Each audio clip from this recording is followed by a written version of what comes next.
25 CR 2930, Mr. Chiarelli, appearances?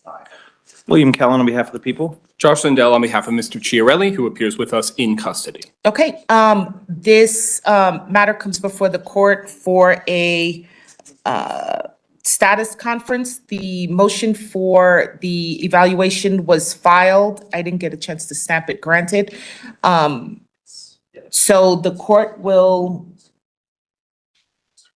the court is gonna grant the motion for the competency evaluation and set it for, how much time do you need for the competency evaluation? Is it generally? It generally depends on the evaluator. So once we have one appointed, they'll set a clearer timeline for us. So is 60 days enough? I think let's set out for 60 days for a first review. And if we get everything moving sooner than that, I will file something to add on. All right. Let's do.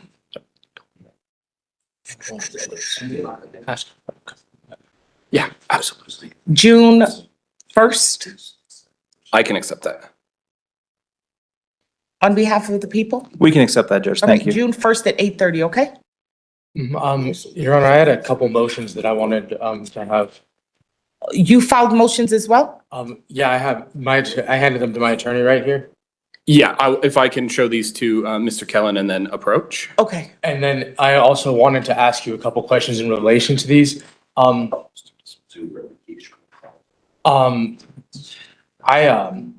started these a couple days ago when we had our conversations. I have a basic understanding of what I'm trying to communicate in them.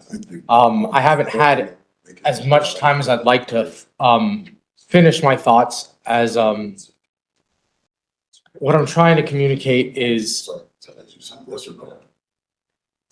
it's my understanding that polling my Speedy? trial would be because of the fact that right to due process was pressed at preliminary hearing, and because I asked for a burglary trial and pressed right to burglary it.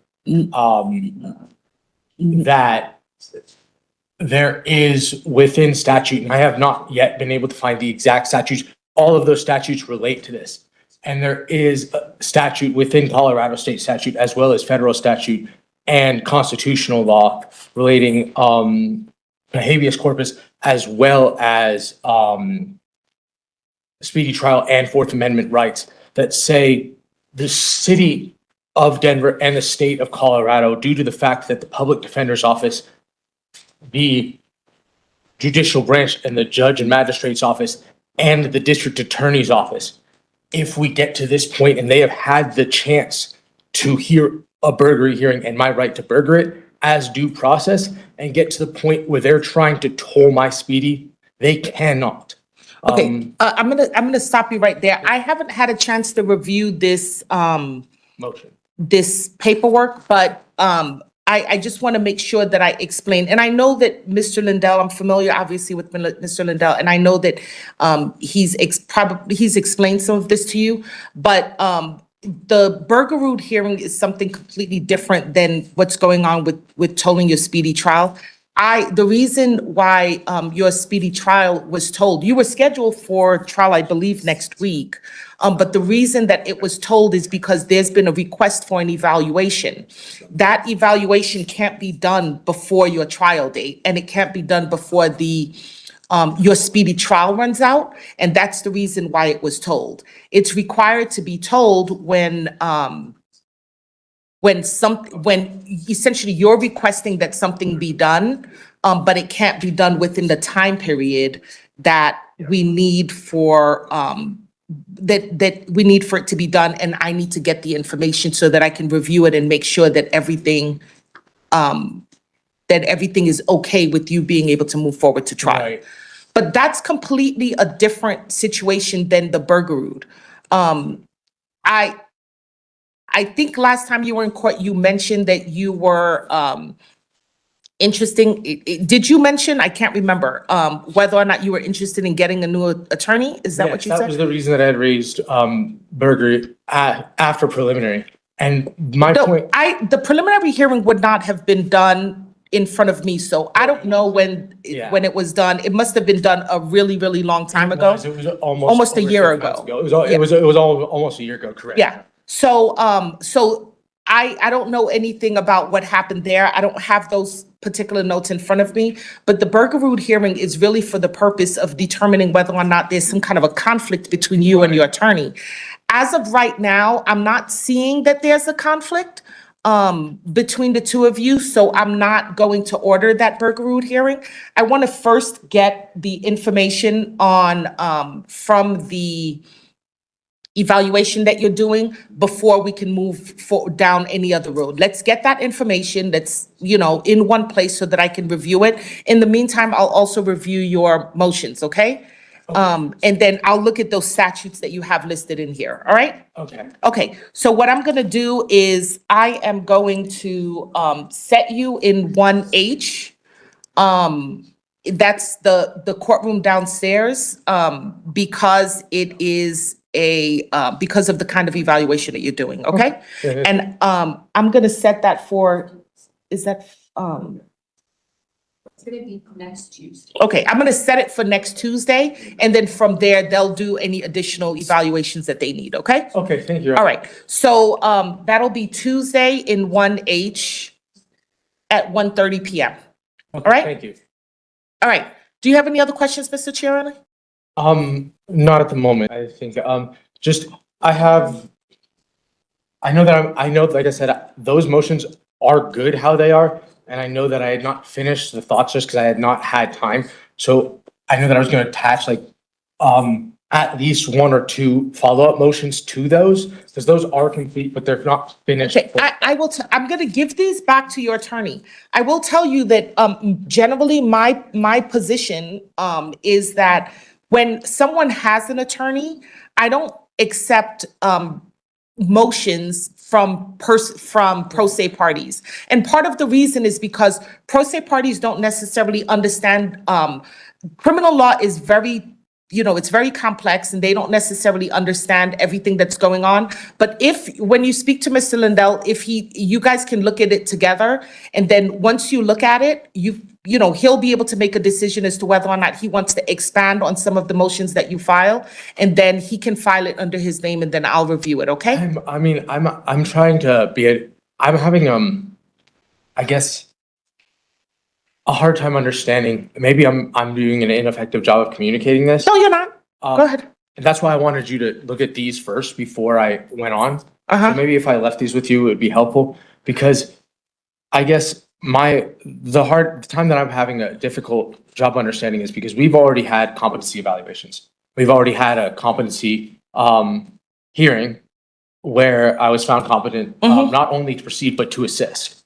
Beyond this, the case law, the statute, and everything that I cite on these motions, and my understanding of my civil rights as an American national citizen and as a Colorado state citizen, say that due process within the city and state of Denver and within the federal government and the national government of America, say that if for some reason within 182 days of preliminary hearing in Colorado, the city and state that has brought criminal charges against me that does not have an indictment entered or has tried to bring indictment against me or has brought indictment against me, there is not a trial brought forth.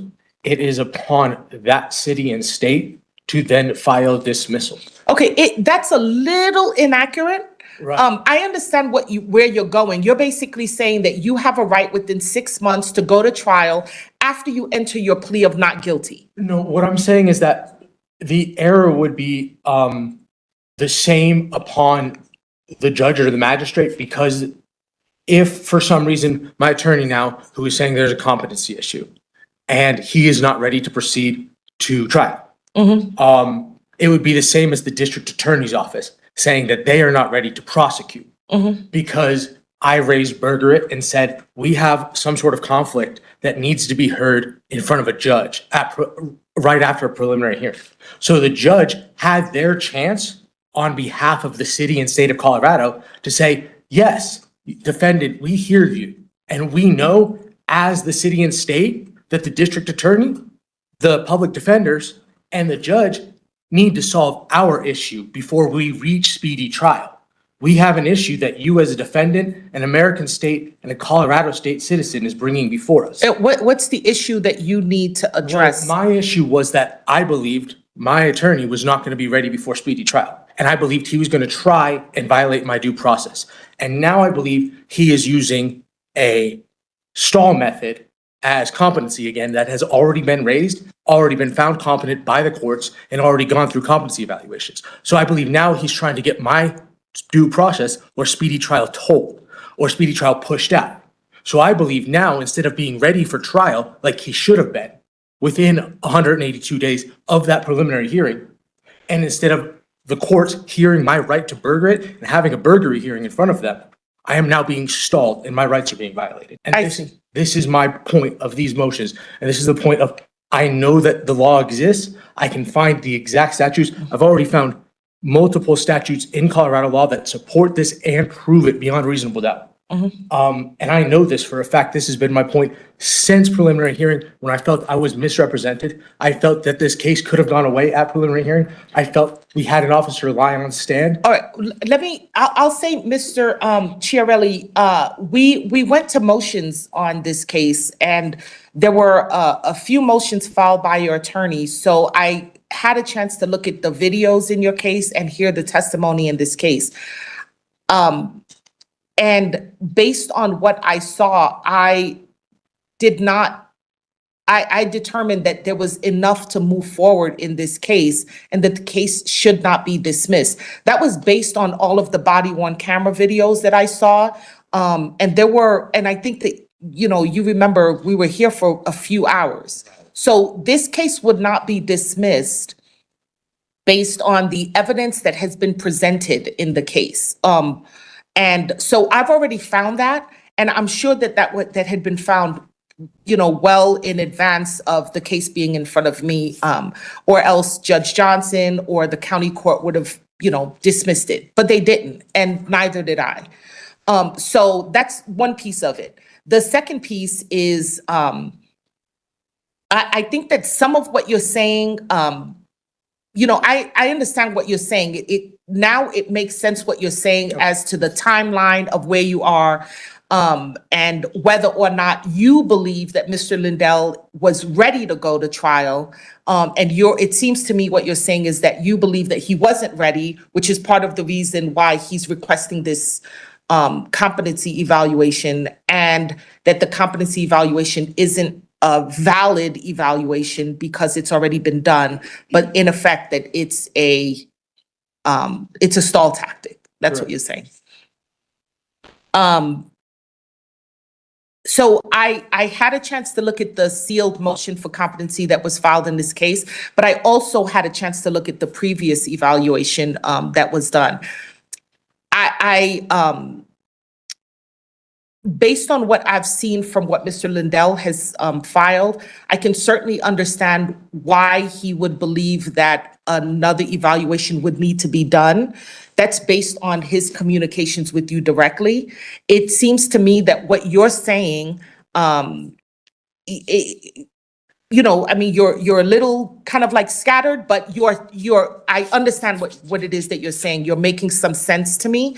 But once these evaluations have been filed, I have to make sure that someone who is certainly more educated than I am on these kinds of issues takes a look at you, talks to you, listens to these kinds of things that you're saying, and then makes a decision as to whether or not you can move forward.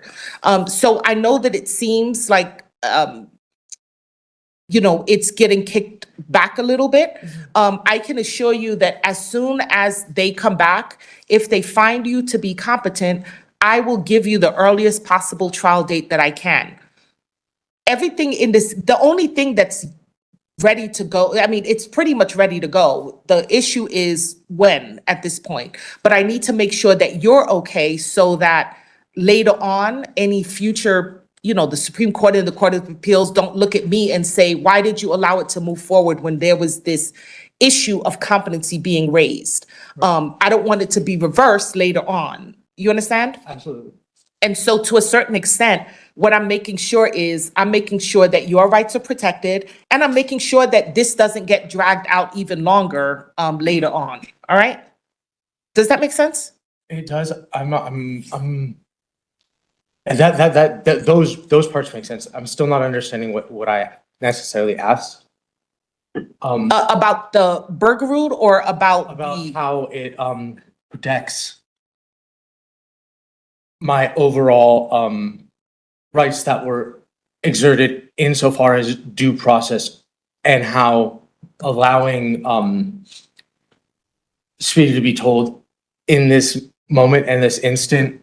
Well, there's no way that the evaluation can be done before June 2nd. That's the problem. Absolutely, and I do understand. I'm just not understanding how that falls upon You. me instead of falling upon the city and state as fault. The city and state, they're not asking for this. I'm not asking for this. Right, The clearly. person that's asking for Is my this is defense you. attorney. And Yeah. your defense attorney, but your defense attorney is asking this based on what What's he's. needed by me that I'm not understanding. Correct. Yeah, and it's based kind of on the interactions that you guys are having and his discussions with you. So because I'm not having direct discussions with you outside of court, I have to defer to him about what he sees and what he believes is necessary, because you have to be able to help him when you go to trial so that you can get the best possible outcome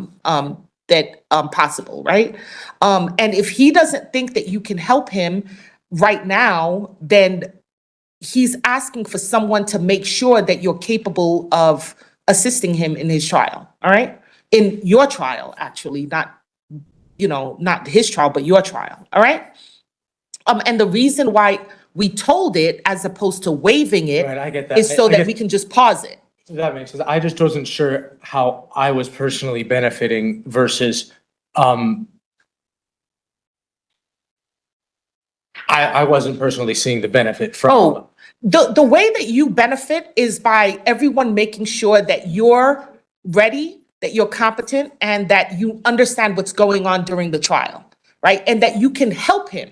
You need to be able to assist him with your defense so that, if you testify, you're testifying logically for the jury. If you don't testify, that I'm confident that you understand what your right is and whether or not, what right you're waiving. So I need to be confident in those things. So this new hearing that's on Tuesday, is it a more extensive evaluation? What's different than the last evaluation, and why is it? So the 1H courtroom, it's not going to be an evaluation done initially, but the 1H courtroom, that courtroom is designed specifically to address and they know the processes, certainly more than I, about what the mental health process is, what the competency process is. They have more resources down there than we up here to deal with those kinds of questions. Okay, so what would make you believe that myself as a defendant